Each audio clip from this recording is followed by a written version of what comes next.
siis see oli tegelikult ikka üsna vastik, sorry. 80% naistest tahab ainult 20% meestest. Kui inimesed seda vaatavad, siis nad tunnevad, et okei, see saab olla minu pere.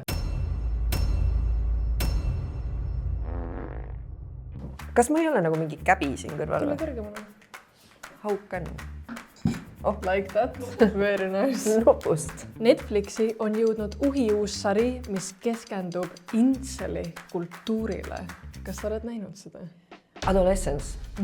Loomulikult ma olen näinud seda ja ma vaatasin koos 11-aastase pojaga. Jaa, mina olen ka näinud seda ja mina vaatasin oma väikse vennaga. Kes on siin, aga me ei näita teda. Ma ütlen ausalt, mul läks aega, et see nagu kohale jõuaks, et see oleks creepy, aga lõpuks, kui ma istusin maha ja mõtlesin selle kõige peale, mis juhtus, siis see oli tegelikult ikka üsna vastik, sorry.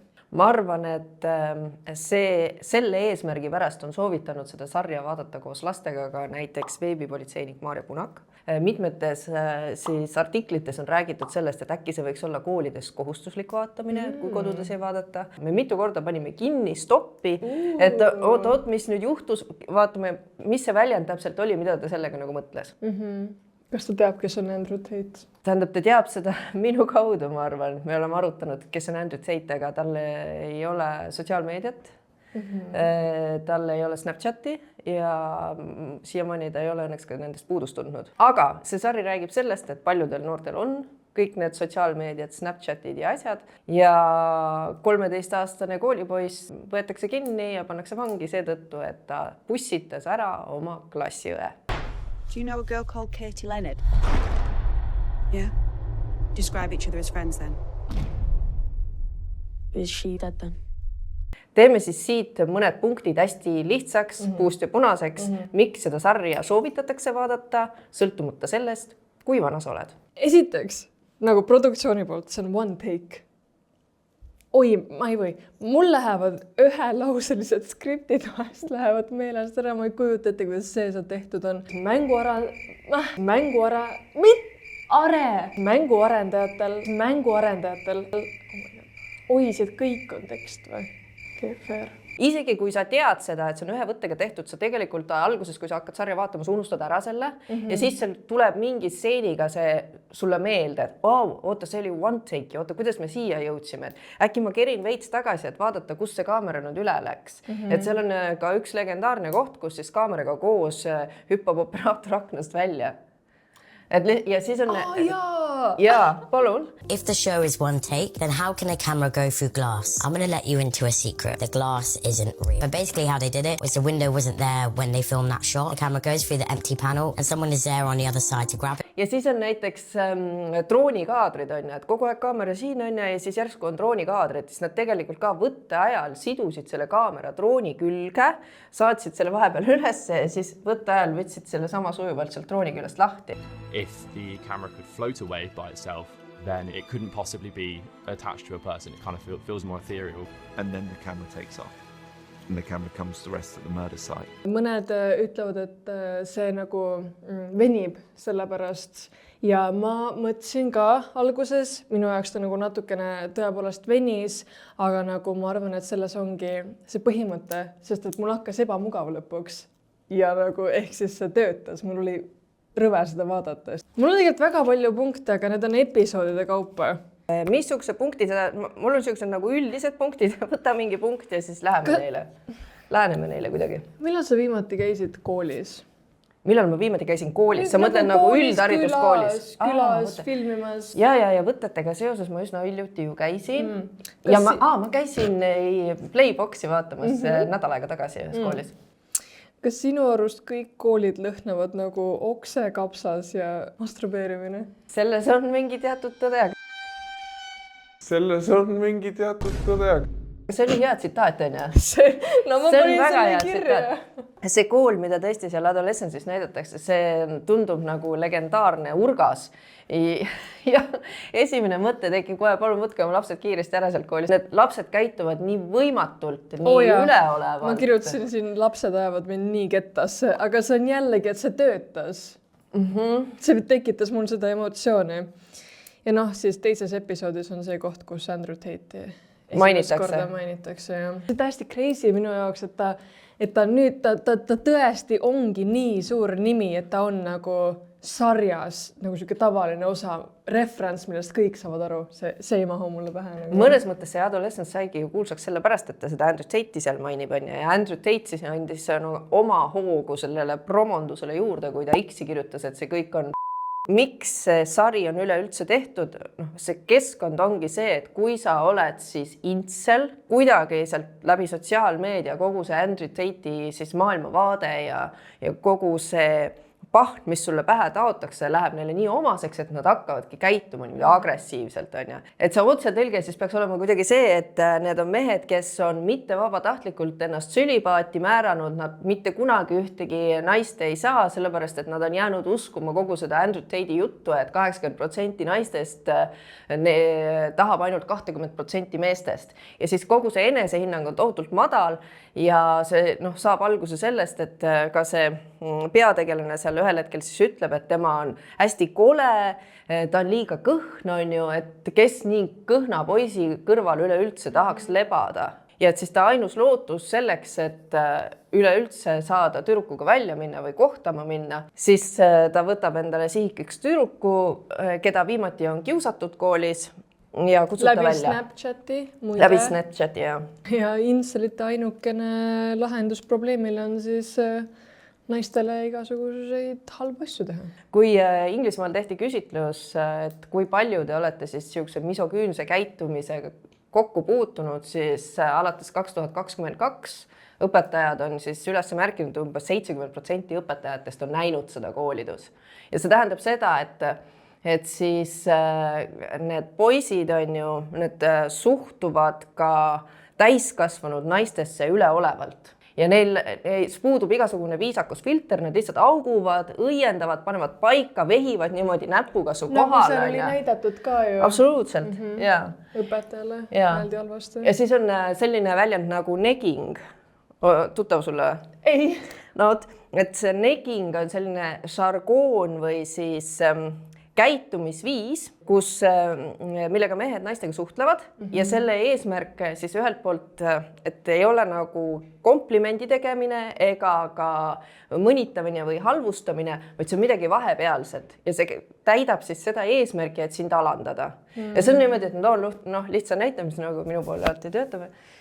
Et sul on nii äge nagu soeng. Ma ise eelistaks küll nagu pikajuukselisi. Siis hea näide sellest negingust veel on see, kui Jamie on oma siis terapeudiga vastakuti ja ta hakkabki teda päriselt sõimama, siis me näeme, et mismoodi ta sellele naisele läheneb, missuguseid väljendeid ta kasutab ja tõeline respekt selle naise suhtes, kes suudab jääda nii rahulikuks. Netflix on saabunud Telia TV-sse. Tutvu uute TV-pakettidega.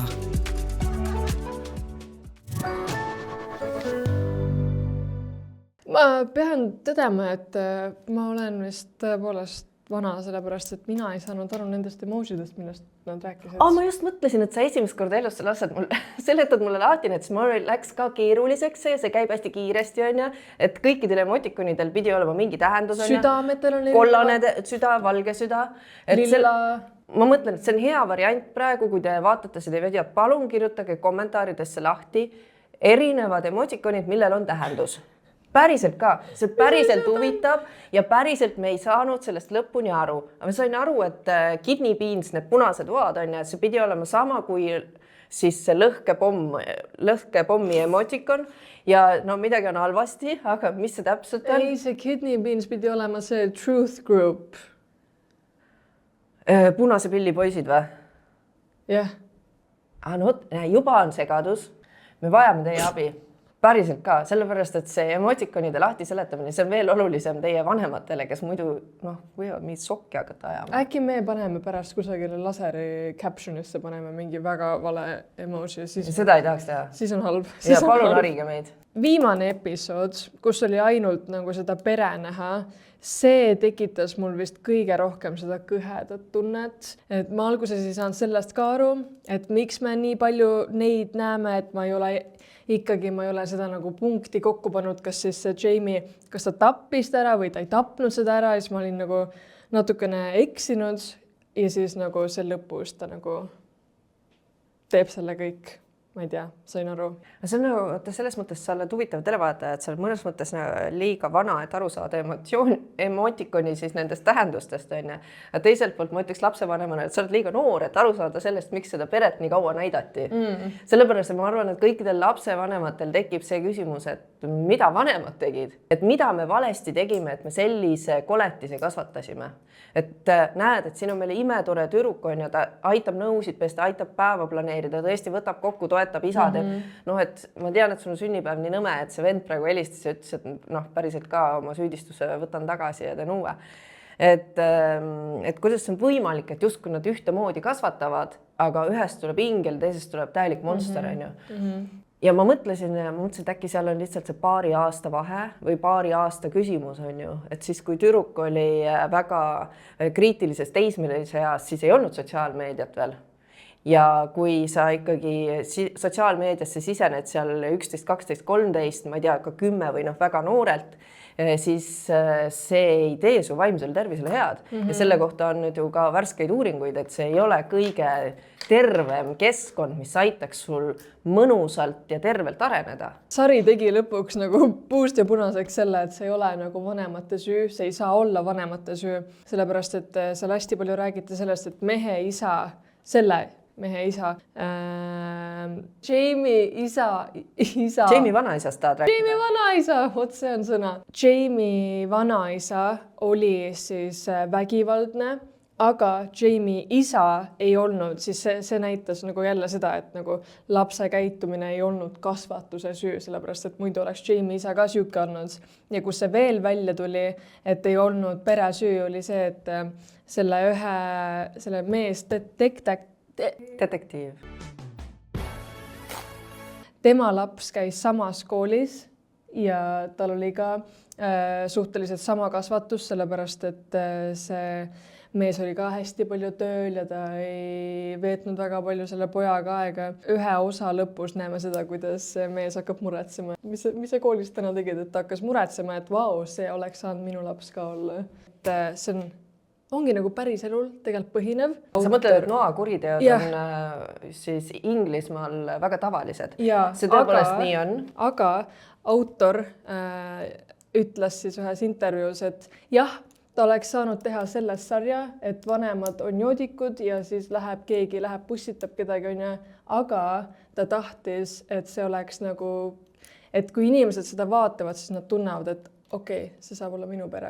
Lõppkokkuvõttes mõjub see sari äratuskellana erinevatele vanusegruppidele ja sul on palju lihtsam neid teemasid alustada oma lapsega, kui sa oled seda koos vaadanud, et kuule näed, et ta istus seal nii kaua arvutis, et mis sa arvad, mis see mõistlik aeg on või kas oled sa tundnud, et sa kaod sinna ära või noh, et näed, et sa panid ukse kinni, istud siin oma toas tundide kaupa, et ma olen alati mõeldud, kuidas seda vestlust nagu alustada sinuga, et mis sa arvad, teiselt poolt ka siis tuletab vanematele meelde, et väiksed lapsed, väiksed mured, suured lapsed, suured mured. Aga ei ole ainult lapsevanematele selles suhtes see sari. Nii? Kõik nagu võiksid seda vaadata. Kas ta on natukene pikk selles suhtes? Absoluutselt, aga kas see on lõpus seda mõtlemist väärt? Jah.